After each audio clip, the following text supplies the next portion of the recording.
Welcome to This Week in Missouri Politics. Big week in the legislature. I'm here to talk about a guy who is, it's one of those things that might not be in the headlines, but the scuttlebutt all over the Capitol. The Senate Conservative Caucus, one of the leading members, Senator Bill Eigel from St. Charles. Welcome back to the show. Scott, thanks for having me. So tell me, when you start to form something called, I think most people that watch the state Senate would say there's a conservative caucus. It's like 24 of the 34 state senators pretty much. Mm-hmm. Tell me why you decided to form an official conservative caucus. Well, first of all, we have a lot of great conservative senators in the Missouri Senate right now. I think what you're seeing in the conservative caucus is a group of individual senators that want to work together for some specific reforms that maybe haven't gotten enough attention that we feel like they should have over the past couple of years. These are strong conservative reforms. You're talking about tax reform. You're talking about education reform. You're talking about finding a solution to our transportation problems. You're talking about dealing with our health care problems and the Medicaid programs in the state. We really want to focus our political capital on these key issues from a conservative perspective. And quite frankly, I think we'll be a great resource for the other senators and our leadership in the Senate. Well, give me the ones who joined. So right now, we're working with myself, Senator Koenig in St. Louis County, Senator Onder, my colleague in St. Charles, Senator O'Loughlin, the new senator from Northeast Missouri, Senator Hoskins, and also Senator Burleson from the Springfield area. So the last two are interesting to me because both obviously Senator Burleson is very conservative, but he's a solutions-based guy. Carried a lot of serious legislation in the House. Denny Hoskins, to me, was the most interesting member of that caucus because when you think of Denny Hoskins, you think of a very serious, sober legislator, but you think of somebody that is very conservative. But he actually is a solutions-based guy. Yeah, you bet. In fact, I think that Senator Hoskins joined some of my efforts on the floor when I was a freshman to push back against the statewide PDMP program. Having a statewide PDMP program is not a conservative position. Having a database that may make some of our private information vulnerable, and Senator Hoskins was there fighting that battle with me. So I think he's a natural fit for that. You mentioned a guy like Senator Eric Burleson. He's absolutely a problem solutions-based kind of guy, and I think that's what the conservative caucus is about. We're providing conservative solutions not only for the Republican caucus, but for the Missouri Senate in general, and I think that we're going to be a great resource. So there'll be folks who say you're just going to kill stuff. When you list those last two guys, you'd be killing some of their stuff. They pass bills. You can only really be the most effective person to kill things if you don't have anything you want to pass, right? Well, the idea that we're just there to kill stuff, I think, is totally out of line with what our intentions are. Our intentions are to move conservative legislation, lower taxes, educational reform, and choice for parents. And you can't do those kind of big lifts in the Missouri Senate if your intention is just to kill everybody else's legislation. Now, they'll kill yours. They'll kill yours. Now, that being said, there are also some things that we feel strongly about that we're going to oppose. When we have overreach of government type issues, and unfortunately we've seen an increase in those in recent years, we're going to be engaged on those. So there's a careful balance, and I think that by having at least 6 of us, and it could be more depending on the issue, by having 6 of us work together, I think we can be very effective. So it's something that's right on your doorstep. The St. Louis Better Together folks come out with their plan to at some point have a vote to change the Constitution for a city-county, more merger, whatever you want to call it. You're right there. You're in the metro area very much, but it's right there on your doorstep. What do you think of what you've seen so far? Well, first of all, my initial thought is that it's too soon to make any firm decisions about if we like this proposal or we don't like this proposal. I've seen a lot of folks going out there saying they're for it, they're against it. It just got released this week, and I think like most big ideas, it's got to go through a natural vetting process to determine if this is the right way to go. Now, that being said, I'll tell you what, the problems in St. Louis City and County are well known, and they affect the region as a whole, and in particular my area out there in St. Charles, which is why I'm very interested in this discussion. I also think that if we ever have the opportunity to eliminate unneeded government, in this case, I understand this could be $250 million of unnecessary government, that's a conversation that anybody who's a conservative like me ought to be interested in. How we get there from here, and the devil is always in the details, that's what we've got to figure out. But I'm for St. Louis region, the St. Louis region becoming a stronger economic power. And if that means that we're going to have a conversation about merging those together, then I welcome that discussion, but it's too soon to make any final decisions. I've been keenly interested in senators like yourself, senators like Senator Schatz, Bernskoetter, Romine, Leibla. You actually know what it's like to actually own a business, make payroll, create jobs. I think if senators like yourselves got together, you would never organize a region the way St. Louis is organized now. It's one of those things where it's almost, can it be worse? Absolutely. And, if you look at let's take St. Louis County, St. Louis City, just in the past 4 years, St. Louis County and St. Louis City have had over 130 tax increases. With the city of St. Louis is losing population because economic opportunity is being lost in the city. That hurts all of us. There is a very necessary and sensitive conversation about if we want to go down the path of merging these two entities, what's the right way to do it? There's a conversation that needs to be had about who's going to vote on that. And we're going to have that conversation. And we're going to do a long process of vetting the right process because we're only going to have one shot at this. If this doesn't go well, then this is a question that we won't be able to solve for a generation. So we need to make sure we have the right plan. We need to make sure we have the right people that have input into whether or not that plan moves forward. Because this affects the entire region, and I'm engaged as a guy from the St. Louis region, I expect to be a part of that discussion. We'll see how it goes. Not something we outside folks like to admit, but there's no new roads in St. Clair County without a successful St. Louis County. That's right. Just the way it is. Let's talk about something I noticed you stepped up. Let's talk about roads. There was a bonding plan. The governor's trying to find ways to do infrastructure. Talked about a bonding ban for bridges. It was pretty well received, except for yourself. I don't think that you stepped up and said, maybe not so much for my district this doesn't work. Tell us why you decided to step up on that. Well, first of all, I think a lot of kudos goes to Governor Mike Parson for continuing. He has done a fantastic job of highlighting this issue, bringing this issue to the forefront of our public discussion.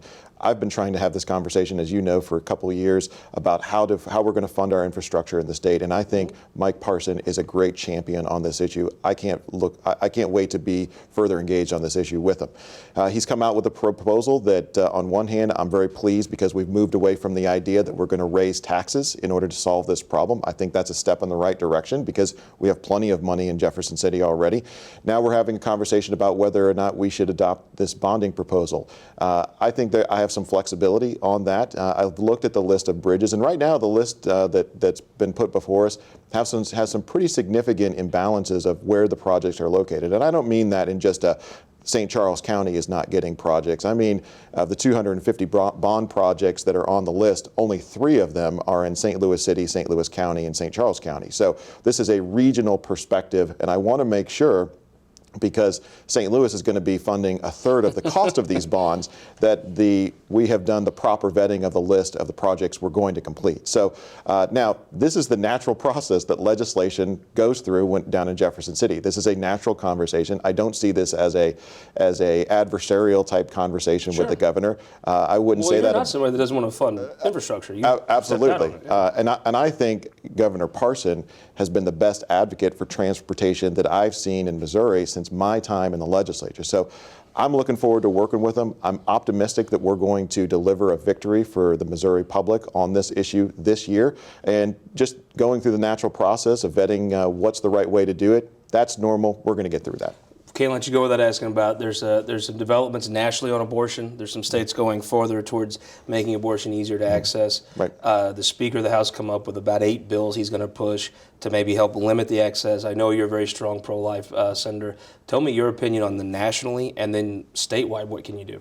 Well, first of all, good on Elijah Haar. Good on our speaker for taking the opportunity to refer those bills and highlight the fact that Missouri values means that we care about the lives of the unborn. We're going to defend those lives because those are the most defenseless Americans among us. I think I'm deeply concerned about the huge divide that is occurring between states like Missouri, where we respect life, and states like New York that are going down a path of destruction of life that simply doesn't represent how we feel about this issue in Missouri. And the deeper those divides become, the more concerned I have about the direction that our country is going. The brutal policy, and I mean that, the brutal, disgusting policy that the state of New York has adopted, where children can be killed up to the moment of their birth, is outrageous. This is a defining issue of our time, and I believe that future generations are going to look back upon those kind of decisions as a determination of who ultimately we want to be. I'm a defender of life. I think we're going to see further restrictions on abortion, moving towards a day that, in a very simple terms, we have less abortions happening in Missouri tomorrow than we do today. That's where I want to go. We're going to continue to fight for life, and I think that we'll join states like Iowa, who have signed into law new restrictions on abortion, as a regional presence in the United States. Senator Bill Eigel, member of the Conservative Caucus, thank you for joining us on This Week in Missouri Politics. Thanks for having me, Scott. I look forward to coming again. You bet. We'll be right back. Our Opinion Maker panel, Nick Schroer, joins us after this.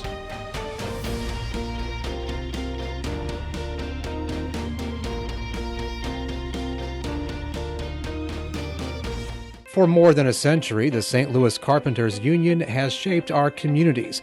Through trusted alliances, we deliver skilled professional craftspeople while our business partners provide the kind of quality jobs that keep our economy humming.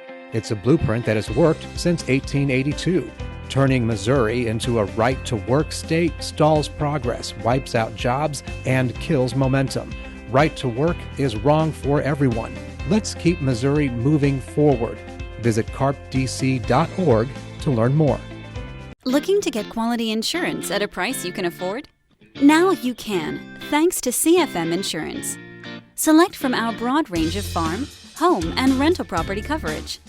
Find an agent right in your local area, as CFM is represented by a network of 200 independent agencies throughout Missouri. For personal and dependable service from a company with a history of insuring the families of Missouri that dates back to 1869, visit WeInsureMissouri.com and find an agent near you today. All across Missouri, our new car and truck dealers are building strong local economies. When you buy a car or truck in Missouri, you're helping to support over 20,000 Missouri families who rely on the auto industry for good-paying local jobs. You're also helping fund our communities, schools, first responders, and our roads because dealers generate millions of dollars in tax revenue. Missouri's automobile dealers have been the foundation of our communities for generations and for generations to come. The Missouri Automobile Dealers Association, the heart of Missouri. At Ameren, Missouri, we know what light can do. It draws people together and chases monsters away. And if you shine it in the right direction, it will light the path for the next generation, showing them what their tomorrow could look like, and spotlighting the possibilities that lay in front of them. Investing in our community by lighting the way forward. That's energy at work. Ameren, Missouri. Welcome back to This Week in Missouri Politics. Big week in state government.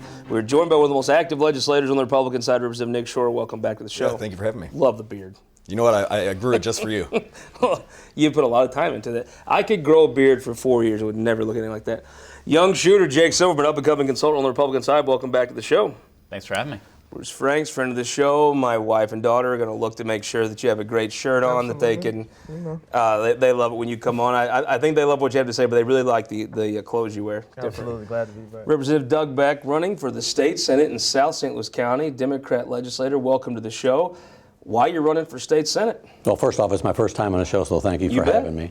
I'm running for the Senate, just the same reason I've run for anything else. When I ran for school board and served 9 years on the Afton School Board, it simply is a form of community service for me. And in that case, we tried to give kids more opportunities to be able to realize their full potential on the school board. I want to do that as a state legislature, as a House representative. I've tried to do that too. I try to represent my district and the people in it. I talk to them, constituent service and things like that. The Senate for me would be just a different stage of that, and I possibly would be able to help more people. Sure. I think I represent the district really well. There's a mold of a Democrat that was, pro-labor, passionate, working people. That sort of carried a Jay Nixon type mold that you seem to fit that district in a similar fashion. Yeah, so labor is definitely one of my things. That's one of my passions. I don't want to be stuck in that's my only niche, the only thing I do. Sure. But public education is also another passion of mine. I truly think that's the equalizer for everybody, is a good public education system where we can get our kids out there and they get all these can have opportunities no matter where they live, whatever zip code. So those are things I strive for. Bruce Franks, interesting week. Probably the biggest development in state politics was Better Together Group come out, introduce their plan and how they would go about basically affecting bringing the city back into the county and making a large metro government. I know that's something you've studied. It looks like they've at least started a good conversation. So one thing I will say, they have started the conversation and really don't want to take anything away from the process, right, of how they got to that point. But I worry in so many different cases because, like, communities that I represent, that voice hasn't really been heard, and some of our concerns that we brought up. are being overlooked in a manner, which we think. And I think that when it comes to like the actual plan, let's say you like it or you don't like it, the fact that they want to push for a statewide vote is a problem, because that should be something between St. Louis City and St. Louis County, the two entities that are actually merging. And we can't have this idea that because we merge, we're not going to be seen as the top in crime or top 3. That's cool, but that's still padding the numbers. We're still not speaking to what we need to do to eliminate that problem from the root cause. Jake Silverman, as a Republican, you've helped elect some Republicans in St. Louis County. It's a tightrope. I mean, I think that obviously, if we were going to design a form of government, you would never, ever pick the one that St. Louis and St. Louis County have down with this patchwork of municipalities. But also, people tend to, it's like a member of Congress. You don't like Congress, but you like your member of Congress. It's a tight line for Republicans. Yeah, it is really tough because, everybody knows that something needs to be done. And we can keep, talking about the merger. It's been going on for 3 years, this conversation. Whether it's a takeover of St. Louis becoming St. Louis City becoming a municipality or a full-on merger, something does need to be done. And like Representative Frank said, I don't know if it's going to be a statewide vote or if it's going to be just a vote for St. Louis County, but again, something has to be done. I always like to mention that the one of the main backers behind this is one of the folks we lease the studio from every week here. Make sure your district falls outside of St. Louis County, but it definitely is. I think to the whole state, you're from St. Charles County, and folks know you as your individual communities. The rest of us in the state just know you're from St. Louis. It kind of goes from Wentzville to the river. No one likes to admit it out in, let's say there's a guy that owns a gun shop washing today in West Plains. You don't like to admit it, but the Porter Wagner Boulevard was paid for with funds generated in the St. Louis region. Absolutely. And the better St. Louis does, the better our state can do to fund things all over the state. It is an interesting thing. I think there's some legal reasons why they have to have a statewide vote. How do you think folks are going to, in the legislature, are going to view that? Well, I know a lot of the guys from St. Charles County. We grew up in St. Louis County. We still have family in St. Louis County. I grew up in Ferguson, moved to Florissant, still have family out there. A lot of the people in St. Louis County, and I don't know about St. Louis City, but St. Louis County doesn't want the entire state voting on it. They believe that other people from the state are coming in their backyard and telling them what to do. Now, I do understand that when St. Louis is better, the entire state is better. So, yes, we have to have that discussion, but I'm not convinced yet that a statewide vote would be best for the state. President Beck, these are your constituents. I think there is naturally, I think most folks would think a statewide vote on something that affects them is a little backward, but it was St. Louisans that came and put this in the state constitution to start with. Sure. But again, I'm with everybody here. I do not like the statewide vote. I think that's wrong. I didn't like it on the minimum wage vote. I don't like it on this. I think St. Louis City and County should come together and do the vote. And this plan, it's pretty aggressive plan. It's a whole reshaping of things. I personally, in my mind, if it does happen, would like to see maybe bringing the city back into the county as another municipality and moving slowly towards something of this nature, because it's a really big shakeup. If you're a person in Scotland County, it was people that live in Soulard that came to people in Scotland County and says, put this in the state constitution. They're kind of an independent arbiter that's getting brought into this without. It's no one in Scotland County saying, oh my gosh, we have to be part of this, we want to be in the business. Do you think there is a way that you can, with a plan, that you could go to someone in Scotland County and say, yeah, we do a lot for the state, you should do this for us? I think one thing about, not just Scotland County, but just period, right? When we talk about the folks outside of St. Louis County, one of the biggest things we kind of agree on for the most part is we always talk about local control. And there's no better way of local control than making sure that those municipalities who are involved in the actual merging are the ones that's creating whatever happens. Now, I don't know why St. Louis went to why they did what they did beforehand, but I wasn't elected then. And so I'm elected now. And my job is to make sure the voice of my people are heard. And it is an aggressive plan, but there are a lot of issues with this plan. We're talking about with our police departments. That's something that we've been shaky on, and we have a lot of issues in the city of St. Louis. We have issues in St. Louis County, and we have issues in our smaller municipalities. You speak a lot about the police departments in the area. Do you think it's possible they'd be better as one police department? No, I don't. When you have a certain divisiveness and a racial divide within the department, and we already are a big part of minority part of the officers, right?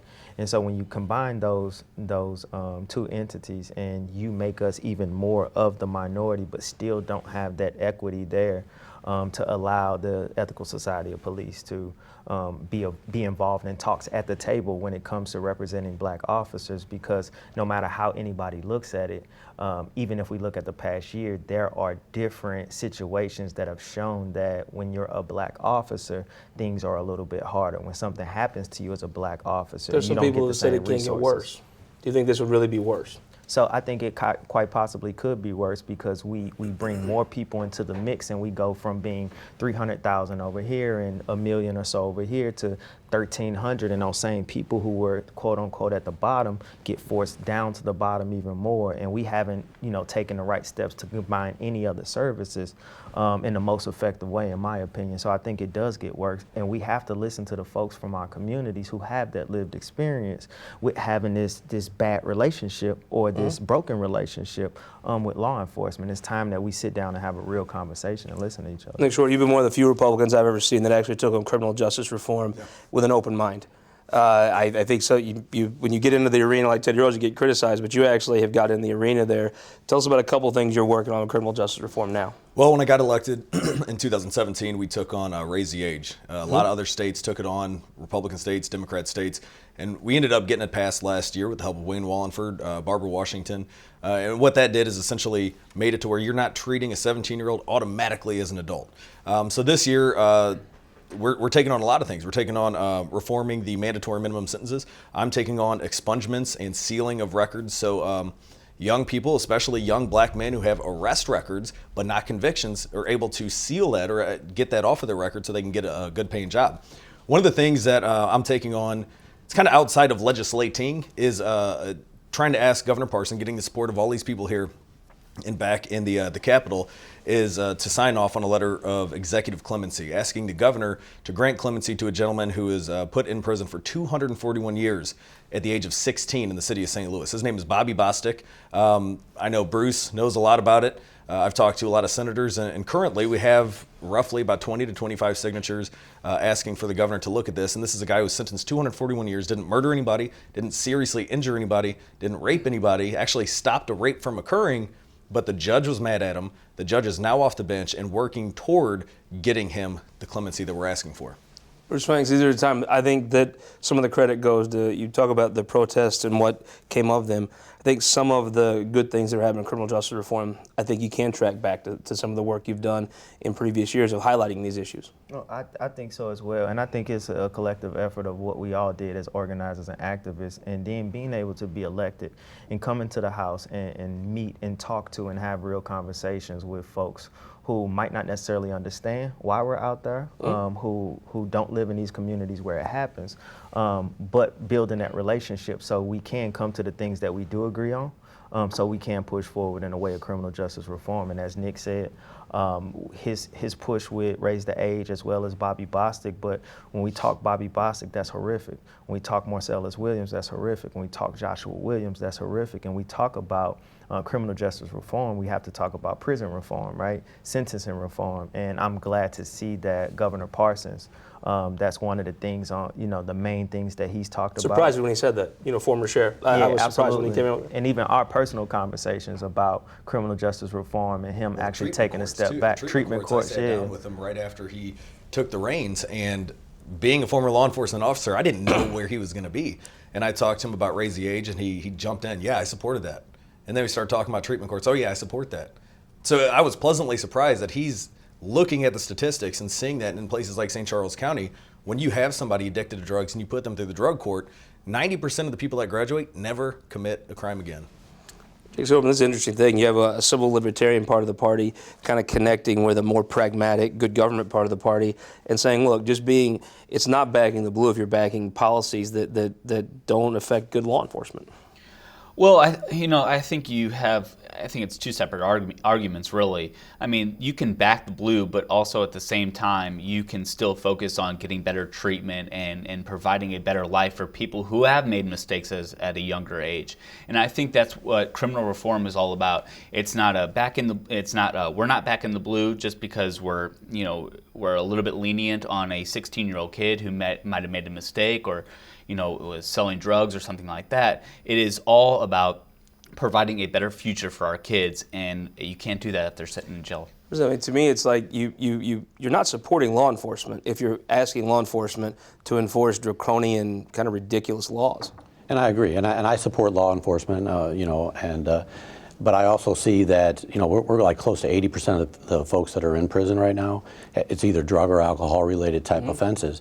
And we need to address those causes and give treatment, and just like you've said, and long-term treatment too. I mean, we have to put our money where our mouth is. We can't just talk about it. We need to really do that. I understand, treatment courts and things of that nature, but it has to be long-term also. Real quick, tell me about the first bill of the House came out this week. It was carried by Representative Mary Elizabeth Coleman. It was a sex trafficking bill. A lot of Democrats supported it.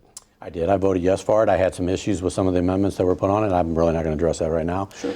But I have one of my roommates is Robert Sauls, and he is an ex-prosecutor from Kansas City area, and he mentioned that he feels that there's, I think the bill needs to be worked on a little bit in the Senate, Sure. maybe, but he thinks some of the 17-year-olds are going to fall through the cracks simply because the raise the age bill that takes effect later on, and they're going to fall through the cracks for a little while, for a year or two. What was a statement by your caucus, though, to bring that bill out first, I guess? Oh, it was a big statement, especially with what's going on nationwide. Ann Wagner and the push she did last year for sex trafficking and the safe harbor laws. So I was pleasantly surprised that a freshman who really had no experience on the floor took that big bill and got it passed with wide support from each party. With a minute left, who won the week?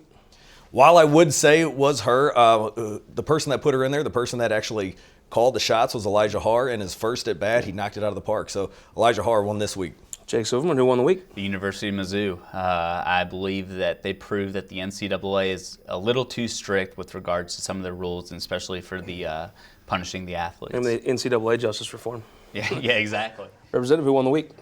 Senator Jamila Nasheed, I believe, is, absolutely our next board alderman president. Picked up the endorsement from the American this Got week. the endorsement from the American, and she's just one hell of a leader. Who won the week? Kip Kendrick. He's the most knowledgeable person on the budget that's in the House right now, and he definitely called out the DOR. So. Earned a lot of respect, I think, with his work. Yep. Hard work. It's good. It's nice when you see really serious legislators rewarded. With the tough budget we have. I'm going to say the person that Representative Schroer mentioned, Representative Mary Elizabeth Coleman. You've seen her on the show here. Big statement of confidence by House leadership, letting her carry the first bill out of the House. We'll see you next week on This Week in Missouri Politics.